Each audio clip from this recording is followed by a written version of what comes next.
Hi, I'm BG. I'm the queer polyamorous parent of a neurodivergent teen and a parenting coach and founder of BG Parenting.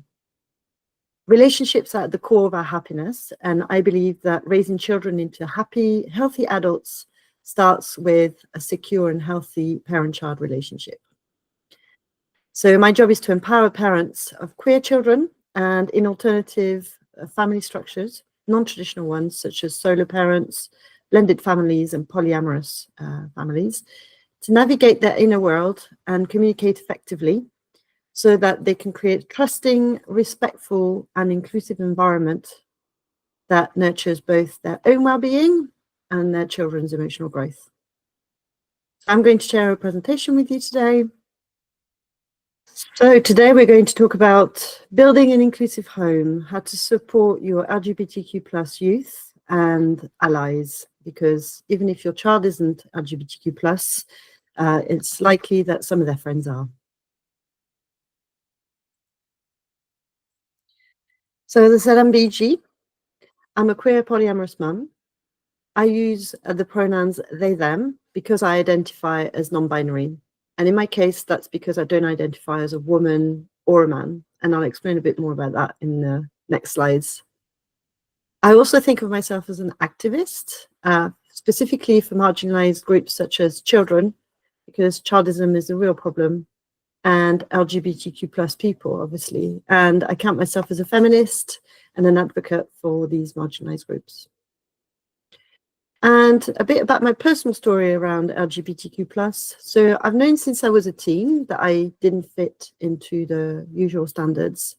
But for a long time, I didn't have the vocabulary to find out who I was, to label myself.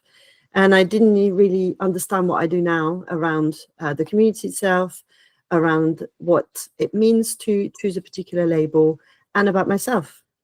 And really, I started embracing my queerness around 3 years ago. So, in my 40s. And I actually came out to my family only in July this year. So it's only very recently that this is a public thing for me. Okay, so let's talk about understanding LGBTQ+ identities and the differences. People quite often conflate sexual orientation and gender identity. They think that because somebody presents as quite, they're a man, say, and they present quite feminine, that also means they're gay, when actually sexual orientation and gender identity are completely separate. And I've created a third circle for gender expression, which is separate again. So let's go a bit more into this. So sexual orientation is about your sexual attraction to other people. So for a lot of people, most people, that's heterosexual. That means that you consider yourself to be attracted sexually to a person of the opposite gender in the binary world. So that's man, woman. A man is attracted to a woman is attracted to a man. With LGBTQ+ people, sexual orientation can be all sorts of other things, and we'll go into those in detail, but that's lesbian, gay, and bisexual to start with, and there are others. Then separate to that is your gender identity, and that's nothing to do with other people. It's about your internal sense of self. So as I said, for me, that is non-binary. That means that I don't fit into the binary of man or woman in my sense of self. Most people, again, will identify as the person the gender they were assigned at birth. So, and that's known as cisgender. And that's a Latin word. It's not a slur. Some people think that it's an insult. It's not at all. It's just the fact that most people are cisgender because they identify as the gender they were assigned at birth, i.e. man or woman. So again, it's separate from sexual orientation. So you could have a cisgender man, as in a man that's been a man since they were born, since he was born, that is also gay and is attracted to other men. It's got nothing to do with his gender identity. And on the reverse, you could have a trans man who is attracted to women, and that means that the gender identity is completely separate to their sexual orientation. When it comes to gender expression, that's really about how one presents. So the clothing you wear, the jewelry you put on, maybe whether you wear makeup or not, all sorts of other things. But really, it's nothing to do with your sexual orientation or your gender identity. So if somebody who identifies as a man likes to wear clothes that are typically for women, feminine clothes, skirts, maybe dangly earrings, that kind of thing, they're still a man. It doesn't change how they feel about themselves internally. And in my mind, gender expression really isn't a thing because they're just clothes. They can't actually say anything about you as a person. You just choose to wear certain clothes. I know lots of men who identify as men who wear makeup and it doesn't make them women. I know lots of women who wear trousers and what are considered to be masculine clothes, and they're still women. So it's kind of gender expression is only valid if you think it's valid, really, for yourself, if it means something to yourself. So there are three distinct things, and that's why I put them as three distinct circles there. So let's delve into the actual LGBTQ plus acronyms and terms. So just to be clear that LGBTQ plus, or sometimes you'll see it as LGBTQIA plus, is an umbrella term for all people that don't fit within the general standard of cisgender and heterosexual. So just to say also that the LGBTQ plus population represents 3.2% of the population globally, although where I live in Bristol, it's more than that. It's at least twice as much. And that figure is taken from the 2021 census, so it may well be more again now. So let's go through the letters of LGBTQ plus. So L and G are for lesbian and gay, which most people are familiar with. That means that you are attracted to a person of the same gender as you, and that's again within the binary, so used by men and women. That means that a lesbian is a woman who is attracted to another woman, and someone who is gay is a man attracted to another man. And gay is used by females as well, as you might know, that it's just a general term for attracted to somebody of the same gender. Then we've got B for bisexual, and actually bisexual people make up more than half of the LGBTQ plus global population. And yeah, so it's quite a large proportion of the queer community. And bisexual people, I think the misunderstanding is that they are equally attracted to men and women. In equal measure, when actually that's not necessarily the case. So there's two things there. One, they might not be attracted to two genders equally. So it might be that a bisexual person is mostly attracted to men, say, but sometimes is attracted to women, depending on who they meet. But also, it doesn't necessarily mean that it fits into the binary. So bisexual doesn't necessarily mean into men and women. It can also mean to genders generally. So it could mean attracted to women, and then non-binary people or non-binary people that were assigned female at birth, for instance. So it's about a particular look, maybe, or a particular sense of the person that they are attracted to. And there's a lot of misconceptions and biphobia happening. So it's important to understand that bisexual people are very valid in their own right, and that there's no right way to be a bisexual. Then the T is for transgender. So transgender people are a group of people that have an internal sense of being of a different gender than the one they were assigned at birth because of their genitals. So if we think of gender as a social construct, the genitals you have, the thing between your legs does not define your gender, but obviously within our society, we do define gender that way to start with. So when somebody's born with a penis, we say they're a boy, a man. When somebody's born with a vagina, we say they're a girl and a woman. Transgender people don't necessarily fit into into that binary system. And as I said before, gender identity is about someone's internal sense of themselves. and it's about their need to be their authentic self. So, for instance, I heard a man recently say, if I identify as a pregnant woman, does this mean I can get a council house? You know, in a sort of mocking way, as a joke. But really, obviously, that's not what gender identity is about. It's about wanting to be authentic to your own sense of self, at peace with yourself, where you can embrace your identity. And they don't feel that when they're not able to express their identity. So a lot of people, unfortunately, still can't be themselves without pushback from people around them, and that's including family and friends. And we're all aware of the anti-trans rhetoric that is happening through the country and through the world, unfortunately. And all they want is to have that authentic sense of self. So transgender people are valid just purely for feeling how they do. They may not have any body modifications done. They may have some gender affirming care, such as hormone replacement, or they may have full gender reassignment surgery. Any and all options are valid for transgender people to be able to affirm their identity. And modifications and surgery are not necessary for transgender people to be trans and to validate themselves as transgender. Being non-binary, I am transgender in essence.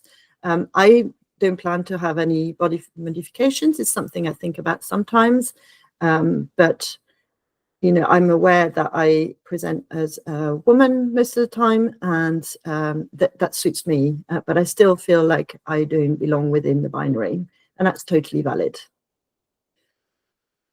Next, you might hear about acronyms AMAB and AFAB.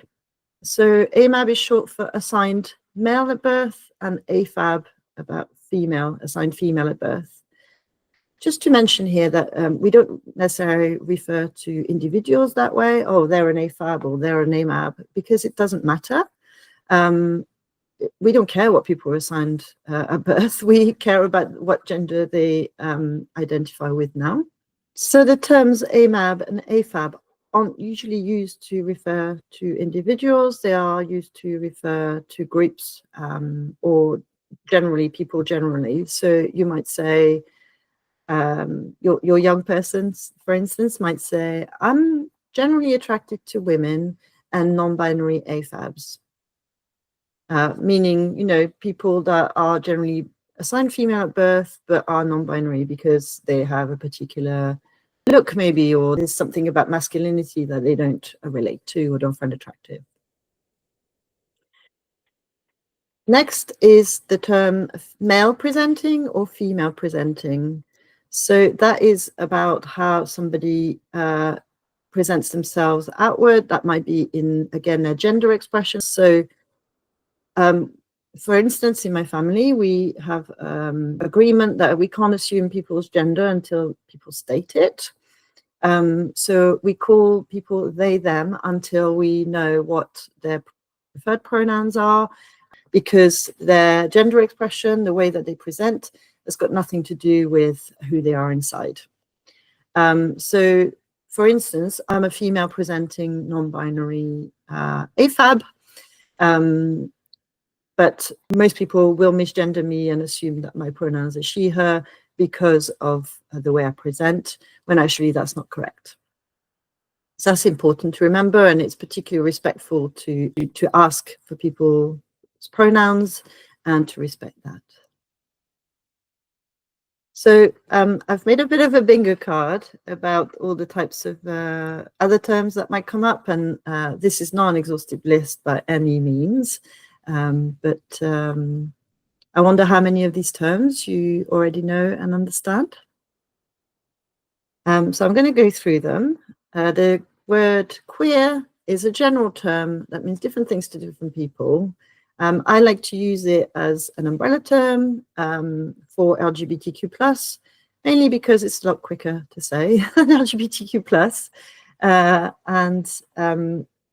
Yeah, queer kind of is an umbrella term again for anybody who doesn't fit within the hetero cisgender norm. Just to mention that Q is part of the LGBTQ plus acronym. So Q is for queer or questioning, and that's because it's recognized that people don't always know what their labels are. They just know they don't fit into the sort of norm again. So Q for questioning or queer. Some people don't like that term. It was used as a slur for a long time, as an insult decades ago, and it's been reclaimed by the LGBTQ plus community. But for some people, older people generally, it's not something that they feel comfortable with because it was used as an insult to them for a long time. And so that's okay. You know, again, it's everybody's choice whether they use terms for themselves or not. They're not compulsory. So aromantic means that you feel no romantic attraction to other genders, to anyone really. So they could well be a sexual attraction. You can be an aromantic lesbian, for instance. And for the people that I've spoken to about aromanticism, it's about the fact that they don't really understand what romance is. We have to remember that queer and neurodivergent quite often come together. And I've done a post about that you might be interested in seeing. So for some people, they don't understand what romance is, and it doesn't mean anything to them. So they might consider themselves to be aromantic. Next, we've got the term pansexual. So as well as lesbian, gay, and bisexual, there's the term pansexual, and pansexual means sexually attracted to any gender. That means that it doesn't matter whether somebody identifies as a man, a woman, non-binary, a trans person, or anything else, and there are plenty of labels. They will like the person for who they are rather than because they're a particular gender. And that doesn't mean that they're attracted to everyone. That's true for any gender. Just because you're attracted to men, for instance, it doesn't mean that you're attracted to all men, and this is the same. So pansexual, or pan for short, means that when you're attracted to someone, it's not relevant what their gender is. Okay, next, gender fluid. Gender fluid means a person whose gender identity is not fixed. And so it might change from day to day, or from week to week, or from month to month. So they might find that most of the time they identify as non-binary, but then sometimes they're quite comfortable being the gender that they were assigned at birth, say. And it's different for everyone again, but it means that they're not fixed within a gender identity. I've also added the term demisexual. It's just an example again, because there are plenty of other terms, but demisexual would be somebody who feels that they need to have a emotional connection to someone before they can feel sexually attracted to them. And so it's not necessarily a queer thing, but it's something that is part of the LGBTQ plus umbrella though. Then I've written the term NB, and you might hear young people refer to the term NB, which is written like this, EMBY. And that is for non-binary. So it's a short version of non-binary. Next, we've got asexual, also known as ACE. So asexuality means someone doesn't experience sexual attraction. But again, it looks different for everyone. Some asexual people are romantically involved with others, some aren't. Some have sex, others don't. The key is that asexuality is a spectrum. So yeah, not assume that asexual means that you never have sex and you never want to be with anyone, because that's not the case. And there are various gradients of how you feel in your asexuality. It's different for everyone. And finally, on this grid, I've put intersex. So intersex and asexual are part of the LGBTQ plus acronym sometimes. So we'd say LGBTQIA plus. I for intersex and A for asexual, and also A for allies sometimes, because we like to recognize that a lot of people are totally comfortable with LGBTQ plus people and supportive of them, thankfully. But to come back to the I, intersex refers to 40 variations in physical sex characteristics that involve differences in genitalia, chromosomes, or hormones. So it's a big spectrum again. We might think of intersex as people who are born with both sets of genitalia, a penis and a vagina in different ways. But actually, it's much more complicated than this. As I say, there are 40 variations. But it being intersex is as common as being twin, so it does affect quite a lot of people. And it's not a disability, it's not something, it's not a disorder, it's just something that people are born as, and many people live as intersex people very happily. So these are just the basics. There are many more terms. Some are more specific than others. Some are umbrella terms. So I've left a free space there because new terms that fit people better are created regularly. Old terms, derogatory terms like queer could be reclaimed, and more inclusive terms. So we used to say transsexual, for instance, for somebody who was transgender, and we realized that that wasn't as inclusive and as correct as it could be. So new terms become available all the time. And if you want to know more, you can follow me on Instagram to see what different orientations mean and how they present, because that's something that I talk about. So next, let's talk about the roles of these labels. So labels are useful for our young people, particularly to help them understand themselves, to find people that they can identify with, to find their tribe. But labels are not mandatory, and you don't have to use them. Some people really don't like those labels. They just like to be themselves, and really we'd like to be just ourselves and not have to explain ourselves. But sometimes that's useful, particularly with non-LGBTQ plus people, in order to be recognized, in order to show that we exist and are valid. So I think as an exploration, to be able to find yourself, to be able to work out who you are in the first place, those terms can be helpful. But again, they're not mandatory. So again, I use queer, but really I wish that labels weren't required. It would be lovely if we could all be accepted as we are and not have to fight for recognition for ourselves or have to explain ourselves to anyone because we don't fit in the binary or in what people consider to be normal. And again, you know, labels evolve all the time. So in any case, things change. I've added a content warning here because I'd like to talk about the mental health of LGBTQ plus youth. So I wanted to give you a chance to sort of skip this part if you find it too triggering, because there is information about suicide and mental health issues.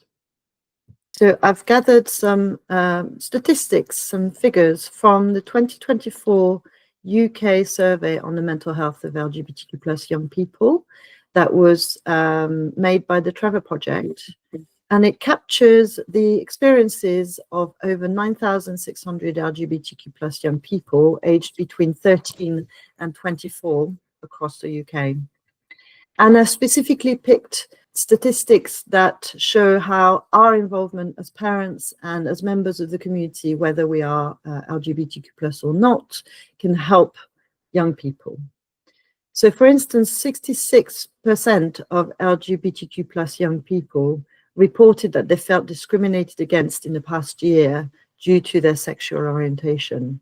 And you'd think that gay, lesbian, bisexual will be pretty much recognized and accepted by now, but unfortunately that's still not the case. And that's 2/3 of young people feeling like they're still discriminated against. 34% of LGBTQ plus students reported that their classmates at school were not very accepting of LGBTQ plus people. And again, that's to show that it's important to raise good allies, you know, young people that can support their LGBTQ plus friends. And the next slide will show why that's particularly important. Only 50% of trans and non-binary young people reported that they had a family member who was supportive of their gender identity. And again, that illustrates how a lot of young people don't have a safe home to go to where they can be themselves, be accepted. And this is why it's important to create homes that we can welcome them in, create safe spaces for them. And LGBTQ plus young people who reported having a trusted adult in their lives had significantly lower rates of considering or attempting suicide. And I've also added one here about how LGBTQ plus young people who reported being in schools where students were very accepting of them attempted suicide at less than half the rate of those who reported being in schools where students were not accepting of them. So that's a huge difference in the figures. So let's have a look at the statistics and the difference between the mental health of LGBTQ plus young people versus young people that aren't queer. So you can see how much that affects them. So I just want to say that we don't want any of our young people to have poor mental health, obviously, to consider suicide at any point or to suffer with depression. But we need to be aware of how much that affects LGBTQ plus people particularly. And this comparison really highlights that. And I just want to point out also that the higher rates of LGBTQ plus youth figures in this respect are due to the discrimination they face, lack of acceptance that they receive from their families and friends. Sometimes it's due to homelessness, from being kicked out by their family, from having to run away, from being bullied, etc. It's not the fact that they are LGBTQ plus, the fact that they have a different identity or orientation that causes them the issues is everybody else's reaction and how this is playing out for them with their peers, with their community, with society. And this is why our work in supporting those young people is so important. So let's look at that next. So how do we support young LGBTQ plus people and their friends? Well, it's about creating a welcoming space. So acceptance starts at home. We need to have open, honest conversations about sexual orientations and about gender identity in our homes as early as possible to normalize this with our children, especially with the amount of people that are discriminating against LGBTQ plus people. It's important to counterbalance that at home. So show an open door policy with your actions and not just your words by being there for LGBTQ plus young people that you know. If your young person comes to you with some concerns, mental health issues, and they tell you that they are part of the LGBTQ plus community, then really your responsibility as a parent is to listen and learn. So listen to what they're telling you, focus on their experience rather than your reactions by having empathy for them, even if it's hard for you to get to grips with the fact that your child is queer. And I get that that can be possible because of the stigma that they might face, because of the discrimination. If you're going to ask questions, ask them carefully and respectfully. Don't pressure them with any questions. Ask them what their labels mean for them, because as I said before, everybody's different. So in a world where it still takes a lot of courage to come out, it's important to validate your young people's feelings and take them seriously when they tell you that what they've explored is what is relevant to them. Exploration at that age is normal, and it also means that they could change their mind, you know, and that's part of becoming who you are. But it's important to take them seriously in the moment where they are telling you what they're feeling. So embrace their identity, use their preferred pronouns, whatever they might be, and avoid stereotypes and assumptions about queer children generally and about queer people. You can also educate yourself. So you can seek reliable sources for LGBTQ plus information, for instance, my Instagram or my Facebook page. But don't expect your child to educate you on everything that's LGBTQ plus. So if you don't know certain labels, but your child does not identify as those labels, don't expect them to explain to you what those terms mean. It's up to you to do that research yourself, and there's plenty of information on the internet. And also, it's a bit like, you know, a cup of coffee. If you know you like a chai latte, you don't necessarily know what a macchiato is. It's the same thing. You know, your child won't know everything, and that's okay. We're all learning those things. The important thing is to be an active ally, so advocate for your child or their friends in social settings and correct misconceptions and discriminatory remarks. We need people to have our back. And one way you can do that is to celebrate diversity at home. So normalize LGBTQ plus language around you, and that fosters respect and acceptance.